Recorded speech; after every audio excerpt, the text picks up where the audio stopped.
પહેલગામમાં આતંકી હુમલા થયા અને તેના પડઘા દેશભરમાં પડ્યા। દેશભરમાંથી માંગ ઉઠી છે કે આતંકીઓને વીણી વીણીને ઠાર કરવામાં આવે। બદલાની માંગ સાથે જેમણે ગુમાવ્યા છે તેમને શ્રદ્ધાંજલિ આપવાની ભાગરૂપે ઠેર ઠેર હવન થઈ રહ્યા છે।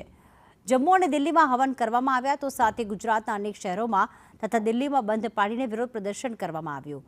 તો ન્યાયની માંગ સાથે પોતાનો આક્રોશ વ્યક્ત કરવા લોકોએ રસ્તા પર ઉતરીને રેલીઓ પણ કાઢી। તમામની એક જ માંગ છે, બદલો। 28 લોકોના મોતનો બદલો।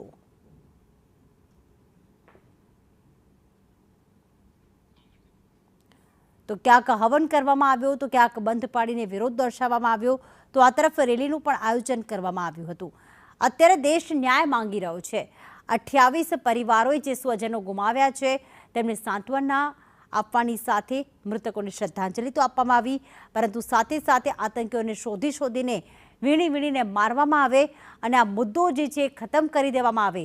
પાકિસ્તાન સામે કડકમાં કડક પગલાં ભરવામાં આવે તેવી માંગ સાથે ક્યાંક બંધ પાડવામાં આવ્યું તો ક્યાંક રેલી કાઢવામાં આવી। તો આ તરફ હવન કરીને અને મૃતકોને શ્રદ્ધાંજલિ પાઠવવામાં આવી।